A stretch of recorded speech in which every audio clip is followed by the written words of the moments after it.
Você acredita em anjos? Não, não estou falando dos querubins fofinhos em cartões de Natal. Estou falando de guerreiros celestiais, de mensageiros divinos que influenciam o destino da humanidade. Hoje, vamos mergulhar nos segredos de figuras angélicas tão poderosas que até mesmo a Bíblia se cala sobre elas. Prepare-se para descobrir o anjo que você nunca ouviu falar, mas que pode mudar a forma como você vê o mundo espiritual para sempre. Se você pensa que já sabe tudo sobre anjos, acredite, você vai querer rever seus conceitos. Fique com a gente em Caminhos da Compreensão, porque o que você vai aprender hoje é tão surpreendente que você não vai querer perder nenhum segundo. Vamos lá? Há 4 anjos mencionados nas Escrituras. Entendemos pelas Escrituras que os anjos são os mensageiros de Deus. Eles também são enviados por Deus para ministrar às necessidades dos santos e de todos aqueles que são herdeiros da salvação comum. A Bíblia registra que existem multidões de anjos no céu. De acordo com Hebreus 12, 22, a companhia de anjos no céu é incontável. No entanto, não estamos tão familiarizados com seus nomes. Existe outro protesto que deveríamos querer entender. Na maioria das referências a anjos que tenho visto recentemente, é muito claro que os autores presumem que eles são os espíritos dos mortos retornando à terra. Agora, de acordo com as Escrituras, não há uma única palavra de verdade em tal concepção. Anjos são seres celestiais criados por Deus. Eles não são os espíritos desencarnados de seres humanos. Salmos 8:5 diz que fomos feitos um pouco abaixo dos anjos. Não somos nem sequer da mesma ordem de seres. Eles foram trazidos à existência antes que os humanos fossem criados. Quando Adão e Eva pecaram e foram expulsos do jardim, um anjo no portão os impediu de reentrar neste paraíso. Leia Gênesis 3:24. Anjos foram especialmente criados. Eles não se casam nem são dados em casamento, de acordo com Mateus 22:30. Portanto, os anjos de Deus já estavam aqui antes que os homens fossem feitos por Deus. Cada um deles, com a exceção dos anjos que falharam e pecaram com Lúcifer, são anjos santos de Deus.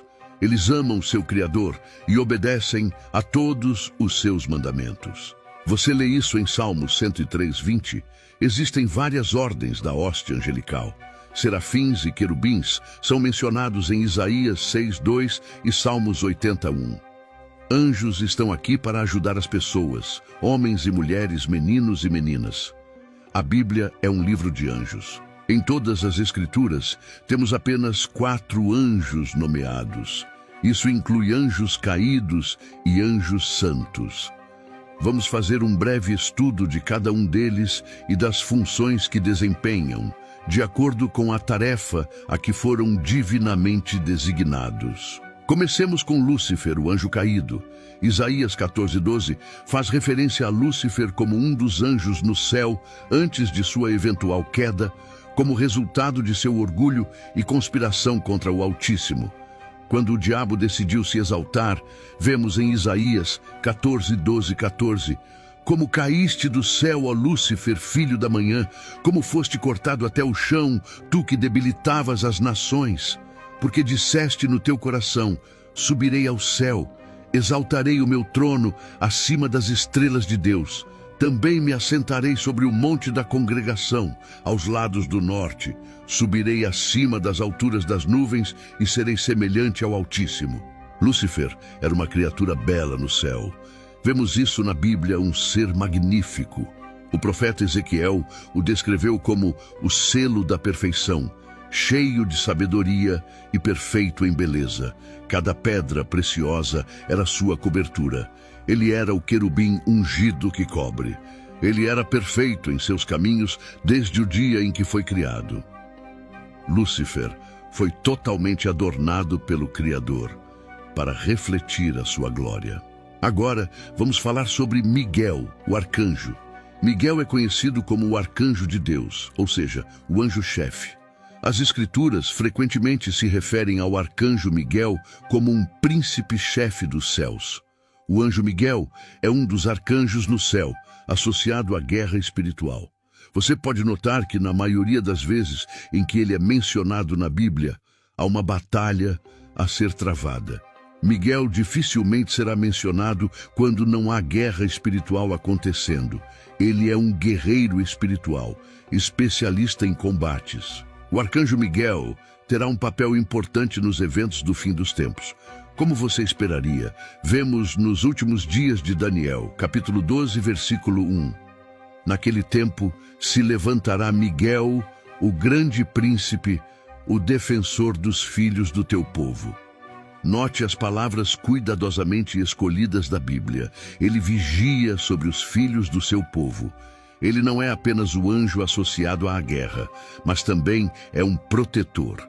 Além disso, ele pode ser o anjo de 1 Tessalonicenses, capítulo 4, versículo 16, sobre o qual Paulo escreve: O Senhor mesmo, com um grito de comando, com a voz do arcanjo e com a trombeta de Deus, descerá dos céus, e os mortos em Cristo ressuscitarão primeiro.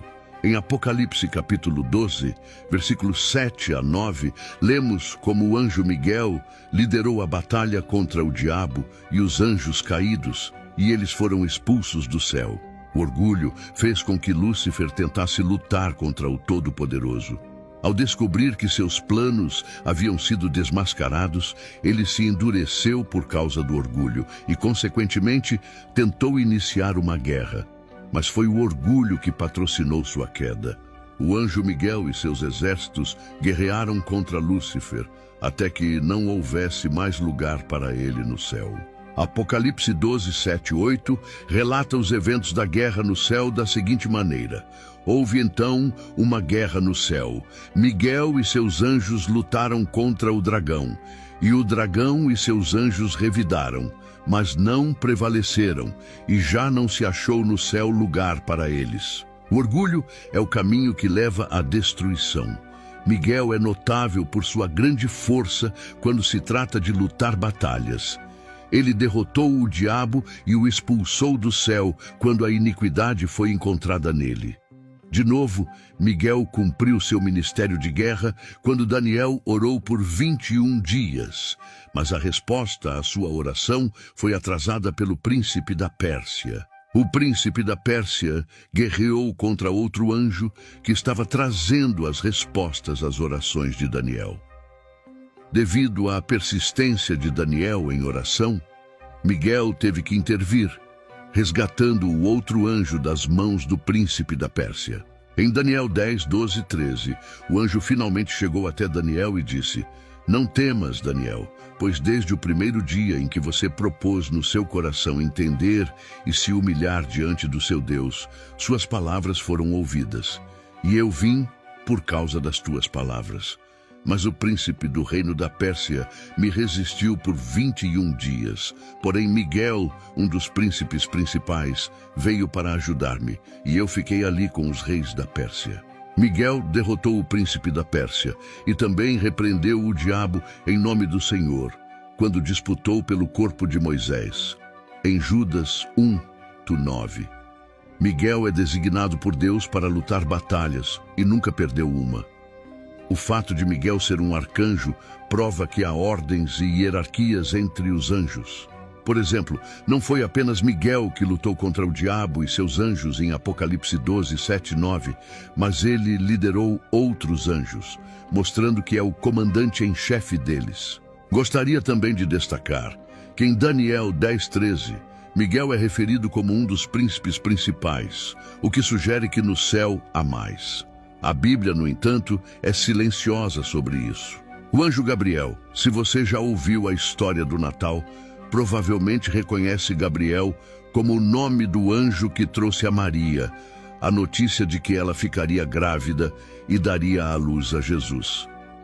Gabriel é um dos apenas 2 anjos bons nomeados na Bíblia, sendo o outro Miguel, que acabamos de discutir.